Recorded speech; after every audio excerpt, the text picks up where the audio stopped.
नमस्कार. आकाशवाणी औरंगाबाद केंद्राच्या बातमीपत्रात मी ओंकार माहूरकर आपलं स्वागत करतो. सुरुवातीला ठळक बातम्या.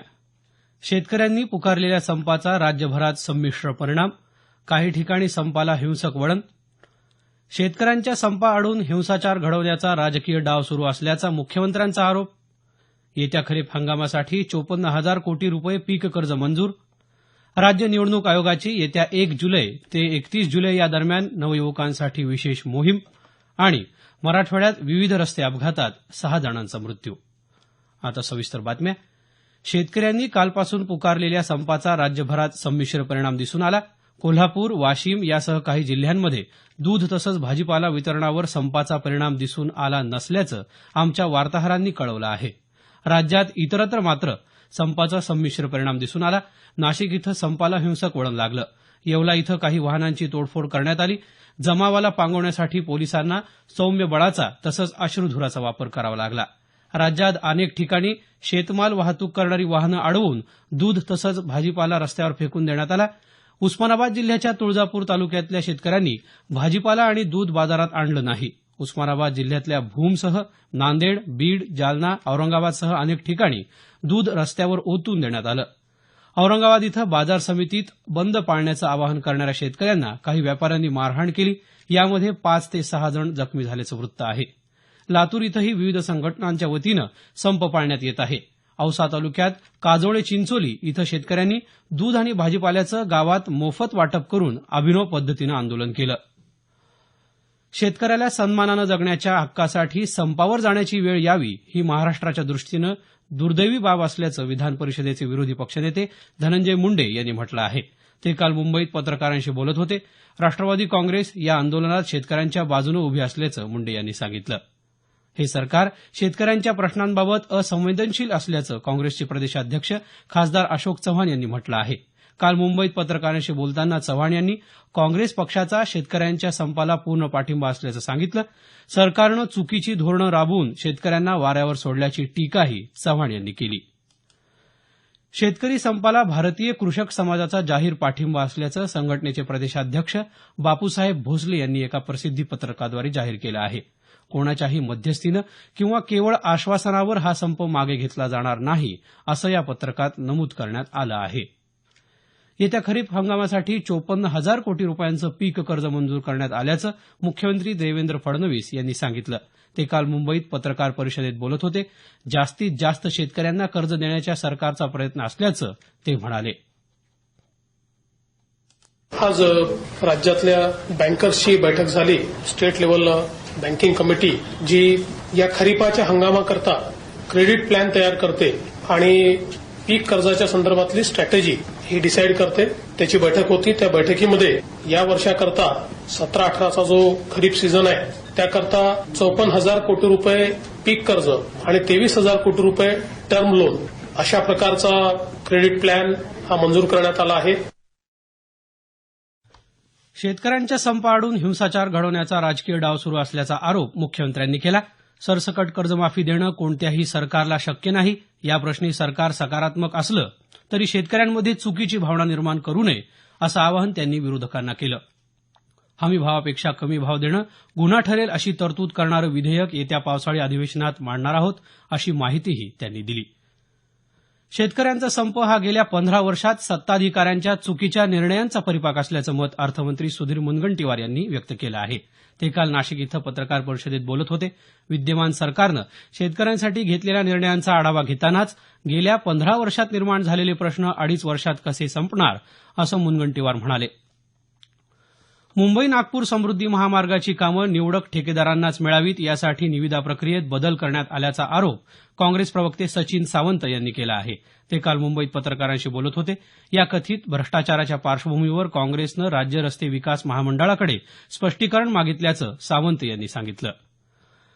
अत्याधुनिक सोयी सुविधांनी सज्ज शिवशाही बस लवकरच परिवहन महामंडळाच्या ताफ्यात दाखल होणार आहे. परिवहन मंत्री दिवाकर रावते यांनी काल मुंबईत ही माहिती दिली. एसटीच्या वर्धापन दिन कार्यक्रमात ते बोलत होते. स्वयंचलित दरवाजे, आरामदायी आसन व्यवस्था, वायफाय, एलईडी स्क्रीन आदी सुविधा असलेल्या सुमारे 2,000 बस महामंडळाच्या ताफ्यात दाखल होतील अशी माहिती रावते यांनी दिली. हे बातमीपत्र आकाशवाणी औरंगाबाद केंद्रावरून प्रसारित केलं जात आहे. आमचं हे बातमीपत्र newsonair.com या संकेतस्थळावरही उपलब्ध आहे. नवयुवकांना मतदार यादीत नाव नोंदवणं सोपं जावं यासाठी राज्य निवडणूक आयोग येत्या 1 जुलै ते 31 जुलै या कालावधीत विशेष मोहीम राबवणार आहे. या मोहिमेअंतर्गत महाविद्यालयात प्रवेश घेणाऱ्या विद्यार्थ्यांना प्रवेश अर्जासोबतच मतदार नोंदणी अर्ज देण्यात येणार आहे. उपसचिव आणि सहनिवडणूक अधिकारी अनिल वळवी यांनी काल मुंबई इथं वार्ताहर परिषदेत ही माहिती दिली. या मोहिमेत 18 वर्षांपेक्षा कमी वयाच्या विद्यार्थ्यांकडून भविष्यातला मतदार म्हणून प्रतिज्ञापत्र लिहून घेण्यात येणार असल्याचं वळवी यांनी सांगितलं. मराठवाड्यात काल अपघातांच्या 3 घटनांमध्ये 6 जणांचा मृत्यू झाला तर अनेक जण जखमी झाले. जालना इथं अंबड मंठा चौरस्त्यावरील रेवगाव फाटा इथं टँकर आणि कार यांच्यात धडक होऊन कारमधील 3 जण ठार तर 3 जखमी झाले. काल पहाटेपूर्वीच औरंगाबादकडे येणाऱ्या कारला नांदेडकडे जाणाऱ्या डिझेल वाहून नेणाऱ्या टँकरनं धडक दिल्यानं हा अपघात झाला. परभणी जिल्ह्यात गंगाखेड नजीक पडेगाव पाटीजवळ काल सकाळी बस आणि दुचाकीच्या अपघातात 2 जण ठार झाले. चंद्रपूरहून अंबाजोगाईकडे जाणाऱ्या बसची विरुद्ध बाजूने येणाऱ्या दुचाकीशी धडक झाल्यानं हा अपघात झाला. लातूर जिल्ह्याच्या निलंगा तालुक्यात काल पहाटे झालेल्या अपघातात उदयोन्मुख अभिनेत्री अस्मिता मोरे हिचा मृत्यू झाला. ती 17 वर्षांची होती. आगामी चित्रपटाच्या चित्रीकरण स्थळावरून परतत असताना कारचं टायर फुटून कार रस्ता दुभाजकावर आदळल्यानं हा अपघात झाला. रुग्णांना वेळेवर आणि दर्जेदार वैद्यकीय सुविधा मिळावी यासाठी नागरी प्राथमिक आरोग्य केंद्र तत्परतेनं सुरू करावीत असं औरंगाबादचे पालकमंत्री रामदास कदम यांनी म्हटलं आहे. औरंगाबाद महापालिकेच्या नागरी प्राथमिक आरोग्य केंद्राच्या इमारतीचं भूमिपूजन करताना ते काल बोलत होते. औरंगाबाद शहरालगत असलेल्या हर्सुल तलाव परिसरात विकसित केल्या जात असलेल्या जांभूळ वनाची कदम यांनी काल पाहणी केली. या परिसरात मसाला पिकं घेण्यात यावीत यासाठी आवश्यक तो निधी उपलब्ध करून दिला जाईल असं ते म्हणाले. औरंगाबाद शहरातल्या नालेसफाई कामांचीही त्यांनी काल पाहणी केली. घाटनांदूर श्रीगोंदा आणि परळी बार्शी या रेल्वे मार्गांसाठी जनाग्रह अंबाजोगाई रेल्वे विकास समितीच्या शिष्टमंडळाचं नेतृत्व करणार असल्याचं खासदार डॉक्टर प्रीतम मुंडे यांनी म्हटलं आहे. समितीच्या वतीनं उद्या 3 जून रोजी रेल्वेमंत्री सुरेश प्रभू यांना निवेदन देण्यात येणार आहे. त्या पार्श्वभूमीवर समिती सदस्यांनी काल परळी इथं मुंडे यांची भेट घेऊन त्यांना निवेदन सादर केलं. त्यावेळी खासदार मुंडे बोलत होत्या. परभणी जिल्ह्यात मानवत इथं तहसील कार्यालयातील अधिकारी कर्मचाऱ्यांनी काल सामूहिक रजा आंदोलन केलं. तहसीलदाराच्या वागणुकीविरोधात हे आंदोलन करण्यात आल्याचं आमच्या वार्ताहरानं कळवलं आहे. याबाबत जिल्हाधिकाऱ्यांनाही निवेदन सादर करण्यात आलं आहे. कोल्हापूर इथल्या महालक्ष्मी देवीच्या अर्ध्या मूर्तीवरच रासायनिक प्रक्रिया झाल्याची बाब समोर आली आहे. गेल्या 2 वर्षांपूर्वी ही रासायनिक प्रक्रिया करण्यात आली होती. मात्र गेल्या काही दिवसांपासून मूर्तीवर पांढरे डाग दिसत असल्याच्या पार्श्वभूमीवर शिवसेनेच्या शिष्टमंडळानं काल पश्चिम महाराष्ट्र देवस्थान व्यवस्थापन समितीची भेट घेतली. त्यावेळी ही बाब समोर आल्याचं आमच्या वार्ताहरानं कळवलं आहे. राष्ट्रीय गोकुळ मिशन अंतर्गत पहिला राष्ट्रीय गोपाल रत्न पुरस्कार धुळे जिल्ह्याच्या शिंदखेडा तालुक्यातल्या दोंडाईच्या इथले विक्रांतसिंह रावल यांना काल दिल्लीत केंद्रीय कृषी मंत्री राधामोहन सिंग यांच्या हस्ते प्रदान करण्यात आला. 5 लाख रुपये, प्रशस्तीपत्र, स्मृतिचिन्ह असं या पुरस्काराचं स्वरूप आहे. पुण्यातल्या वृंदावन थारपकर देसी कौ क्लबला राष्ट्रीय कामधेनू पुरस्कारानं सन्मानित करण्यात आलं. 3 लाख रुपये आणि स्मृतिचिन्ह असं या पुरस्काराचं स्वरूप आहे. शेवटी पुन्हा काही ठळक बातम्या. शेतकऱ्यांनी पुकारलेल्या संपाचा राज्यभरात संमिश्र परिणाम, काही ठिकाणी संपाला हिंसक वळण. शेतकऱ्यांच्या संपाआडून हिंसाचार घडवण्याचा राजकीय डाव सुरू असल्याचा मुख्यमंत्र्यांचा आरोप. येत्या खरीप हंगामासाठी 54,000 कोटी रुपये पीक कर्ज मंजूर.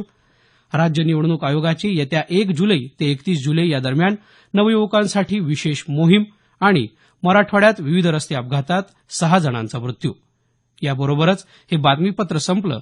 आमचं यानंतरचं मराठी संक्षिप्त बातमीपत्र सकाळी 10 वाजता.